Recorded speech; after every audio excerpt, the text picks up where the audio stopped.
तो class 10th mathematics, next chapter is trigonometry. Trigonometry एक right angle triangle की geometry है जिसके अंदर हम ट्रायंगल के पूरे कंसेप्ट को समझेंगे। ये बेसिकली हम ट्रिग्नोमेट्री यूज़ करते हैं to measure the long distances. कई बार शॉर्ट डिस्टेंसेस भी मेज़र कर सकते हैं, पर ज़्यादातर इससे लॉन्ग डिस्टेंसेस मेज़र किए जाते हैं।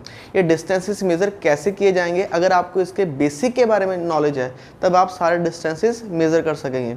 ये क्लास 10th का चैप्टर है ट्रिग्नोमेट्री, चैप्टर नंबर 8 रहेगा ट्रिग्नोमेट्री। अगर हम ट्रिग्नोमेट्री को स्टडी कर लेंगे तो इसके बाद हम पढ़ेंगे इसकी एप्लीकेशंस। एप्लीकेशन क्या होता है, इसके यूजेस क्या क्या हैं। तो चलिए पहले देखते हैं ट्रिग्नोमेट्री होता क्या है और कैसे ये काम करता है। तो ट्रिग्नोमेट्री, ट्रिग्नो देखिए यहाँ पे वर्ड है ट्राई। ट्राई का मीनिंग है ट्राइंगल। ट्राई का मतलब ट्राइंगल। तो जियोमेट्री मतलब ट्राइंगल की ज्योमेट्री को स्टडी करना है। तो इसको बोलेंगे हम trigonometry, the study of triangle, triangle की geometry, this is the trigonometry. कौन सी ट्राइंगल? तो आंसर है trigonometry is applicable only for the right angle triangle, जिसमें एक एंगल राइट एंगल होगा। यहाँ पर देखिए ये है एक राइट एंगल। चलो एग्जांपल के लिए समझते हैं। ये एक पोल है, this is the pole. Pole जिसकी हाइट है A B is the height of pole. इस ए से इस डिस्टेंस सी के ऊपर यहाँ पर एक कार खड़ी है। यहाँ पर हम पॉइंट कर देते हैं कोई ऑब्जेक्ट लाइक अ कार। यहाँ पर कार खड़ी हुई है, ठीक है। तो ये डिस्टेंस हमें पता नहीं है ये डिस्टेंस कितना है। मान लीजिए ये डिस्टेंस है x और ये काफ़ी किलोमीटर्स के अंदर है, जैसे 10 किलोमीटर, 5 किलोमीटर या 50 मीटर भी हो सकता है, ठीक है। ये डिस्टेंस हमें पता नहीं है। और ये पोल की हाइट हमें पता है, दिस हाइट इज़ नॉन, ठीक है। ये हाइट मान लीजिए है 20 मीटर, ठीक है। एग्जाम्पल के लिए ये हाइट है 20 मीटर। तो ये हो गया, एक साइड हमें पता नहीं है, ये दूसरी साइड पता है। थर्ड थिंग, ये एंगल, ठीक है। इस एंगल को जब हम नीचे से ऐसे ऊपर की तरफ देखते हैं, इसको बोलते हैं एंगल ऑफ एलिवेशन। इस एंगल को नाम देंगे हम एंगल ऑफ एलिवेशन, ठीक है। नीचे से ऊपर देखना, that is angle of elevation, okay. अगर ऊपर से नीचे को देखेंगे तो उसको बोलेंगे हम एंगल ऑफ डिप्रेशन। तो अगर हम ऊपर से नीचे की तरफ देखेंगे, ठीक है, यहां से पहले एक लाइन बना लेते हैं, this is the horizontal line.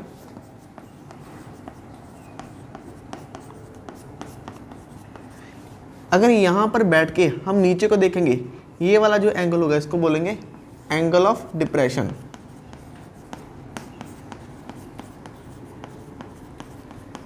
ठीक है। ये वाला angle, this is angle of depression. अगर नीचे से ऊपर को देखेंगे, this theta is called angle of elevation, ठीक है। तो राइट एंगल के लिए एप्लीकेबल है। दिस इज द पोल, पोल की हाइट पता है। दिस इज द बेस, या इस पोल से इस पॉइंट के ऊपर एक कार खड़ी है, ये डिस्टेंस आपको पता करना है, ये डिस्टेंस कितना है। तो ट्रिग्नोमेट्री की हेल्प से ये डिस्टेंसेस आप मेज़र कर सकते हैं। अगर आपको ये डिस्टेंसेस मेज़र करने हैं तो सारी बेसिक नॉलेज आपको होनी चाहिए ट्रिग्नोमेट्री की। तो बेसिक नॉलेज के लिए चलो इसके पार्ट स्टडी करते हैं। फर्स्ट ऑफ ऑल अगेन ये मैं ट्रायंगल दोबारा से बनाता हूँ, यही वाला ट्रायंगल। यहाँ पर है एंगल थीटा, जिसको हमने नाम दिया angle of elevation. This is C, this is A, this is B, okay. अब ट्रायंगल की जो साइड्स हैं इनको 3 नाम से हम डिस्क्राइब करते हैं। देखिए यहाँ पर एंगल है, ठीक है, यहाँ पर एंगल है, तो इसके बिल्कुल नीचे वाली साइड इसको हम बोलेंगे base. What is the base? Theta के नीचे वाली साइड, ठीक है। और इसके बिल्कुल परपेंडिकुलर साइड, इसके राइट एंगल, इसको हम बोलेंगे परपेंडिकुलर। ये वाली साइड है परपेंडिकुलर, ठीक है। और this is the longest side, this is the longest side, इसको बोलेंगे हम हाइपोटेन्यूस, ठीक है। Hypotenuse, base, perpendicular. आप परपेंडिकुलर के लिए लेटर P लिख लें, ठीक है। बेस के लिए लेटर हम B लिखेंगे और हाइपोटेन्यूस के लिए लेटर H लिखेंगे। अगर आपको इस ट्रायंगल की कोई भी 2 साइड्स नॉन है और तीसरी निकालनी है तो उसके लिए हम यूज करेंगे पाइथागोरस थ्योरम,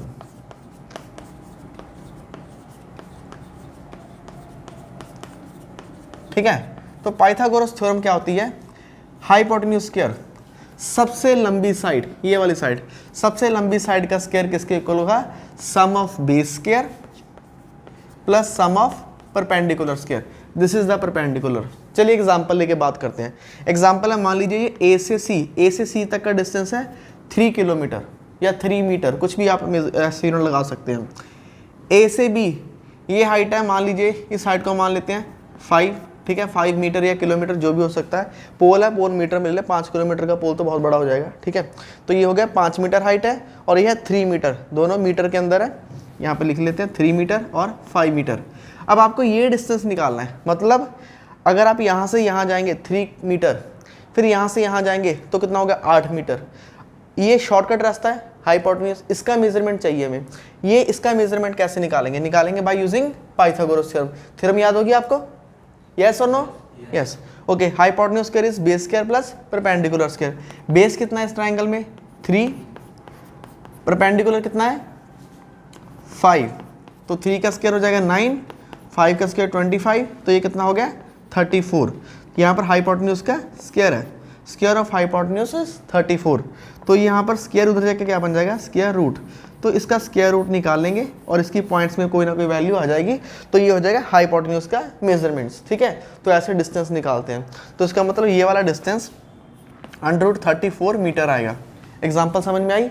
कोई भी 2 साइड्स पता हो सकता है आपको ये वाली साइड पता हो, ये वाली साइड पता हो, ये निकालनी है, तो कुछ नहीं करना आपको।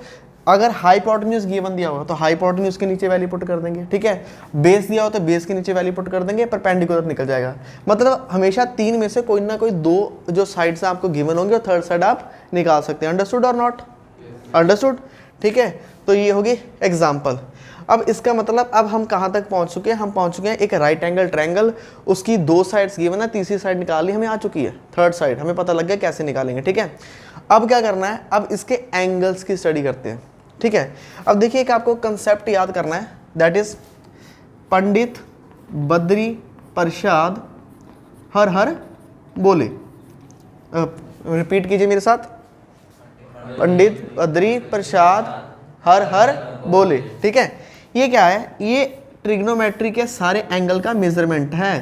ट्रिग्नोमेट्री के जितने भी एंगल है उसको हम मेजर करेंगे। देखिए सबसे पहला एंगल होता है साइन थीटा, दूसरा एंगल होता है कॉस थीटा, तीसरा एंगल होता है tan theta. Sine theta, cos theta और टैन थीटा। साइन का उल्टा क्या रहता है स्टूडेंट? साइन का उल्टा रहता है कोसेकेंट थीटा। कॉस का उल्टा क्या रहता है? Secant theta. टैन का उल्टा क्या रहता है? Cot theta. तो ट्रिग्नोमेट्री के अंदर टोटल 6 एंगल्स होंगे, ठीक है। अब ये पीबीबी क्या है? This is the perpendicular base. अब इस ट्राइंगल में आइए, अगर इस ट्राइंगल में मुझे साइन थीटा निकालना है तो फॉर्मूला क्या है? परपेंडिकुलर अपॉन साइन का वैल्यू ऊपर से नीचे की तरफ पढ़ेंगे, ऐसे पढ़ेंगे, साइन का value perpendicular upon hypotenuse. Understood? अब इस ट्राइंगल में देखिए परपेंडिकुलर कितना है 5, हाइपोटेन्यूज कितना है √34, तो ये वैल्यू निकल गई है साइन थीटा की। अब मान लीजिए मुझे साइन की जगह कोसेकेंट थीटा चाहिए। क्या चाहिए? Cosecant theta. तो कोसेकेंट थीटा को नीचे से ऊपर की तरफ पढ़ेंगे ऐसे, तो कोसेकेंट थीटा की वैल्यू क्या होगी? h/p, ठीक है। कोसेकेंट h/p, तो h का वैल्यू कितना रहेगा? हाइपोटेन्यूज कितना है √34 और परपेंडिकुलर कितना है? परपेंडिकुलर है यहाँ पर 5, ठीक है। अब इन दोनों का मेजरमेंट देखिए, ये है 5/34 अंडर रूट में और ये √30/5। क्या ये एक दूसरे का रेसिप्रोकल नहीं है? उल्टा एक दूसरे के बिल्कुल। हम यहाँ से क्या लिख सकते हैं? We can write sine theta is equal to one by cosecant theta. समझ में आई ये बात? साइन थीटा किसके इक्वल होगा? 1/कोसेकेंट थीटा, ठीक है। उसके बाद सिमिलरली इसी तरह से हम क्या लिख सकते हैं? कॉस थीटा को क्या लिख सकते हैं? यहाँ पर लिख लेते हैं, ठीक है। कॉस थीटा, कॉस थीटा किसके इक्वल होगा? रेसिप्रोकल ऑफ कॉस का रेसिप्रोकल में क्या पड़ा है? Secant theta. और यहाँ पर टैन के रेसिप्रोकल में क्या पड़ा है? बताइए मुझे। टैन थीटा किसके इक्वल आ जाएगा? 1/कॉट थीटा, ठीक है। ये समझ में आया आपको? कॉस का उल्टा क्या पड़ा है? Secant theta. क्या प्रोनाउंस करेंगे इसको? Secant theta. टैन के रेसिप्रोकल में क्या पड़ा है? Cot theta. इसको क्या प्रोनाउंस करेंगे? Cot theta. चलिए अब आप ईशाना वैल्यू बताएं, कॉस थीटा की वैल्यू निकालनी है। कॉस थीटा, कॉस थीटा का क्या फॉर्मूला लगेगा? कहाँ से रीड करेंगे कॉस को? यस, ऊपर से नीचे, base upon hypotenuse. Cos theta का वैल्यू रहेगा बेस अपॉन हाइपोटेन्यूज। ठीक है, ये समझ में आ रहा है सबको। अब बेस का वैल्यू क्या रहेगा इस ट्राइंगल में? बेस की वैल्यू क्या है? 3। हाइपोटेन्यूज की वैल्यू क्या रहेगी? √34। ठीक है, तो ये हो गया मेजरमेंट, समझ में आ रहा है? ठीक है, अब यहाँ पर हमने क्या निकाला? कॉस थीटा निकाली है। अब मैं पेन नहीं उठाऊंगा, मुझे कॉस थीटा की वैल्यू पता है, पर मुझे सीकेंट थीटा की वैल्यू बतानी है बिना पेन उठाए। तो क्या हो जाएगा? कॉस थीटा किसके उल्टा भाई? सीकेंट के। अब मुझे सीकेंट की वैल्यू बताओ, सारे कलेक्टिवली बोलो, क्या हो जाएगी सीकेंट की वैल्यू? सीकेंट थीटा की, यस रेसिप्रोकल। किसका रेसिप्रोकल? कॉस का। कॉस की वैल्यू अगर 3/√34 है तो सीकेंट की क्या हो जाएगी? उल्टा हो जाएगी। सीकेंट की क्या हो जाएगी? उल्टा हो जाएगी। तो सीकेंट की वैल्यू क्या हो जाएगी? बोलिए फटाफट। सीकेंट हो जाएगी यस √34/3, बिल्कुल उल्टा। ठीक है, अब tan और cot की भी आप निकाल सकते हो। तो ये हो गया बेसिक स्ट्रक्चर। अब एक और चीज़, अब देखिए यहाँ पर मैंने थीटा नाम दिया है ना। अब इसी ट्रायंगल को दोबारा से बना रहे हैं। देखिए यहाँ पर ये ट्रायंगल है, ठीक है, इसकी मेजरमेंट यहाँ पर C है, यहाँ पर A है और यहाँ पर B, ABC। ठीक है, अगर यहाँ पर मैंने नाम लिखा है साइन थीटा, ठीक है, अगर मैंने नाम लिखा है साइन थीटा, तो साइन थीटा लिख लूँ या फिर मैं साइन C लिख लूँ, दोनों का मतलब एक ही है, सेम मतलब है। क्या है? देखिए ये थीटा एंगल कहाँ पर है? C पॉइंट पर ही है ना। तो कई बार बुक में साइन थीटा लिखा होगा, कई बार साइन C, मतलब थीटा जिस पॉइंट पर है वही वैल्यू है, फॉर्मूला वही रहेगा, परपेंडिकुलर अपॉन बेस। तो इसकी वैल्यू क्या निकली है ट्रायंगल में से? तो इसकी ये था 3 और ये था 5 और ये कितना था? √34। ठीक है, ओके। अब देखिए साइन C, साइन का फॉर्मूला क्या है? परपेंडिकुलर अपॉन हाइपोटेन्यूज, और वैल्यू कितनी निकाल चुके हैं? वैल्यू कितना है साइन थीटा की बताइए? 5/√34। ठीक है, अब स्टूडेंट्स एक जो नई टर्म यहाँ पर मैं बताने जा रहा हूँ, ध्यान से सुनिएगा, इसी से सारे क्वेश्चन चेंज हो जाएंगे।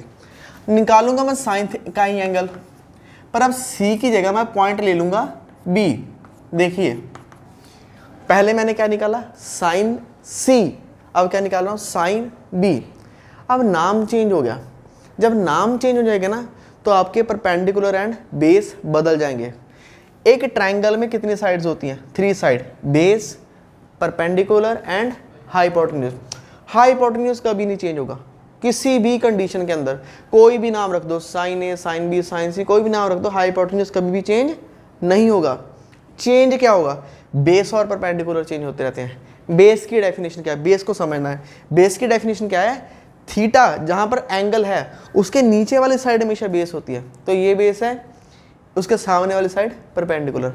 अभी मैं बात कर रहा हूँ साइन C की, अगर साइन B की बात कर रहा हूँ, यहाँ पर किसकी बात कर रहा हूँ? Sine B। तो ये यहाँ पर एंगल है, अब इस एंगल के नीचे वाली साइड ये क्या बन जाएगी स्टूडेंट्स? बेस, और बेस के नीचे वाली साइड ये क्या बन जाएगी? परपेंडिकुलर, और हाइपोटेन्यूज सेम रहेगा। देखो इन दोनों ट्रायंगल को कंपेयर करो। अगर मैं C की बात करता तो नीचे वाली साइड बेस है, ध्यान दें यहाँ पर C की बात कर रहा हूँ तो नीचे वाली साइड क्या है? बेस, बिल्कुल सामने वाली क्या है? परपेंडिकुलर। लॉन्गेस्ट साइड क्या है? हाइपोटेन्यूज। यहाँ पर बात करें B यहाँ पर है, अब ये इधर वाली बेस होगी और नीचे वाली क्या होगी? परपेंडिकुलर। इंटरचेंज हो गए कि नहीं हो गए? हो गए इंटरचेंज। क्या चेंज हो गए? Base and perpendicular. एंगल के नाम चेंज करने से बेस एंड परपेंडिकुलर चेंज हो जाते हैं। अंडरस्टूड? ये कंसेप्ट क्लियर है? ओके, अब साइन B की वैल्यू लिखाएं। फॉर्मूला यही रहेगा। साइन B होता क्या है? Perpendicular upon hypotenuse, perpendicular upon hypotenuse. Perpendicular की वैल्यू कितनी है?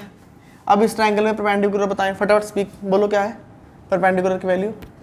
3। Very good. हाइपोटेन्यूज की वैल्यू क्या है? तो होपफुली आप समझ गए हैं। ठीक है, चलिए अब इस बेसिक का सारा हम एंड करते हैं विद लास्ट कॉन्सेप्ट। अब इस ट्रायंगल में से आपको tan B की वैल्यू निकालनी है। किसकी? tan B की। कौन बताएगा? हाँ जी, tan थीटा का फॉर्मूला बताएं पहले, क्या होता है? Yes, it's P upon B, that is perpendicular upon base.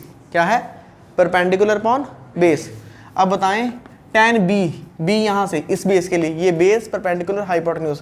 Perpendicular कितना है? क्या लिखेंगे बताओ? वैल्यू क्या आएगी? B की वैल्यू कितनी है? 3। बेस कितना है? 5। तो समझ गए? ठीक है, ये हो गया। तो स्टूडेंट्स ये होगी सारी बेसिक नॉलेज। ये बेसिक नॉलेज अगर आपकी क्लियर है तो आप सारे सम सारी कैलकुलेशन बड़ी आसानी से कर सकते हो। ठीक है, ये बेसिक है, यहाँ तक सबको क्लियर है। अब सम तो ऐसे निकल जाएंगे, कोई बड़ी बात नहीं है। ठीक है, क्लियर है। तो चलिए अब इसी को कंटिन्यू करते हैं। देखिए अगेन ये आपके पास एक साइड ट्रायंगल है। ठीक है, इस ट्रायंगल में मान लीजिए ये मेजरमेंट है 5, ये मेजरमेंट है 3। अब आपको बेस निकालना है। ये हो गया AB और ये हो गया C। राइट एंगल कहाँ है? B पॉइंट पे। राइट एंगल किधर है? B पॉइंट के। अब आपको ये इस साइड को क्या, देखिए इस थीटा के लिए अगर इस थीटा की बात करूँ, ये फिर से क्या हो जाएगा? बेस, सामने वाली साइड परपेंडिकुलर, सबसे बड़ी साइड हाइपोटेन्यूज। अब आपको बेस निकालना है, नीचे वाली साइड नहीं पता, तो फटाफट बताइए कौन सी थ्योरम लगेगी? पाइथागोरस। कौन सी थ्योरम? पाइथागोरस। तो पाइथागोरस थ्योरम लगाएंगे। ठीक है, तो पाइथागोरस थ्योरम क्या कहती है? हाइपोटेन्यूज का square is equal to perpendicular square plus base square. ठीक है, जब भी 3 साइड में से दो पता है, तीसरी निकालनी है, पाइथागोरस लगाए। H square is equal to P square plus B square. Hypotenuse कितना है जल्दी से बताएं? 5। परपेंडिकुलर कितना है? 3। बेस निकालना है आपको, ऐसे रख लेते हैं। 5 का स्क्वायर कितना हो जाएगा बच्चों? 3 का ये प्लस ऐसे रहेगा बी स्क्वायर। 25 में से ये 9 इधर के माइनस कर देंगे, बताएं जल्दी कितना बच गया? 16। Okay, B square. तो स्क्वायर इधर के क्या हो जाएगा? स्क्वायर रूट, तो ये हो जाएगा अंडर रूट 16, तो ये हो जाएगा बी। तो 16 किसका स्क्वायर रूट होता है? 4 का, तो ये साइड कितनी आ गई? 4, तो ये आ जाएगा 4। ठीक है, ठीक है, क्लियर है ये? तो साइड निकालनी आ चुकी है।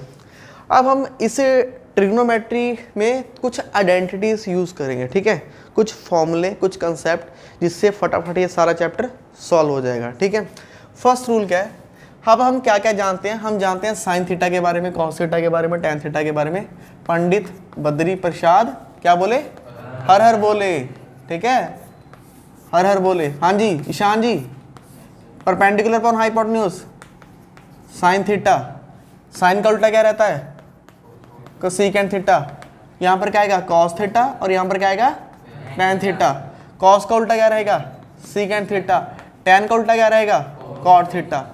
ये कहानी सबको क्लियर है। ठीक है, अब इनको यूज करके कुछ आइडेंटिटीज। ठीक है, तो देखिए फर्स्ट आइडेंटिटी, तो फर्स्ट हम लगाएंगे students, sine square theta plus cos square theta is equal to 1। इसका रिजल्ट हमेशा 1 रहेगा।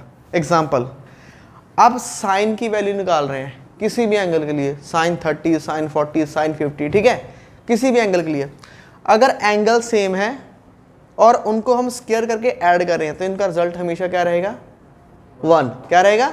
1। तो एक आइडेंटिटी ये होगी। दूसरी रहेगी students, cosecant square theta minus cot square theta is equal to 1। Third रहेगी secant square theta minus tan square theta is equal to 1। ठीक है, अब इसको याद कैसे करना है? तो देखिए फर्स्ट कंसेप्ट क्या है, ये तो क्लियर है, चाहे sine plus sine square plus cos square लिख लो या cos square plus sine square लिख लो, आंसर 1 ही आएगा। ठीक है, इसमें दिक्कत है, इसमें आप कॉट स्क्वायर माइनस कोसेकेंट नहीं लिख सकते, इसमें आपको कोसेकेंट ही पहले लिखना है। क्या लिखना है पहले? कोसेकेंट। यहाँ पर भी सीकेंट ही पहले लिखना है। Tan square minus secant square 1 नहीं होगा, वो -1 हो जाएगा। इसमें भी आपको सीकेंट स्क्वायर लिखना है। तो ये जो है ना, बच्चे कंफ्यूज होते हैं, कई बार कॉट माइनस को सीकेंट कर देते हैं। आपको इनको कैसे याद रखना है? कैसे याद रखोगे? इस एस लेटर से। देखिए जितनी बार भी हमने इधर वाले फर्स्ट लेटर लिखे सभी में एस आ रहा है, साइन को सीकेंट, सीकेंट। चलो यहाँ पर भी एस आ रहा, पर इसका कोई फर्क नहीं पड़ता, ये किसमें प्लस, पर इधर तो नहीं एस आ रहा। ठीक है, एस वाले आपको पहले लिखने हैं। क्लियर है? ये बात याद रखोगे, आइडेंटिटीज लर्न होगी। अब सारी बेसिक क्लियर हो चुके हैं आपके ट्रिग्नोमेट्री के। अब फटाफट से एक्सरसाइज स्टार्ट कर देंगे। और ये भी आप बेसिक लिख सकते हो, टैन थीटा किसके इक्वल होगा? देखिए टैन किसके उल्टा लिख देंगे हम? 1 अपॉन कॉट थीटा। ये भी आपको बता चुके हैं हम पहले। कॉस थीटा को क्या लिख सकते हैं? Very good. और सिमिलरली कोसेकेंट थीटा क्या लिख सकते हैं? 1 अपॉन साइन थीटा। कोसेकेंट किसके उल्टा पड़ा है? साइन, 1 अपॉन साइन थीटा। क्लियर है ये? अगर ये सब क्लियर है तो हम अब इससे एक्सरसाइज की ओर बढ़ेंगे। अब स्टूडेंट्स आज जो तारीख है दैट इज़ द 29 अगस्त 2023। और इस साल आपको पता होगा कि एनसीईआरटी ने सिलेबस चेंज कर दिया है। इस साल जो भी हमारे कंसेप्ट बन रहे हैं, क्वेश्चंस डिलीट ही हो चुके हैं, एक्चुअली आपका सिलेबस इंक्रीज नहीं हो, थोड़ा कम हो गया है, ठीक है। तो बिल्कुल नया फ्रेश सिलेबस करेंगे जो आपके इस साल बुक्स के अंदर दिया हुआ है, ठीक है। तो चलिए इसके बाद हम मूव ऑन करते हैं एक्सरसाइज फर्स्ट के साथ।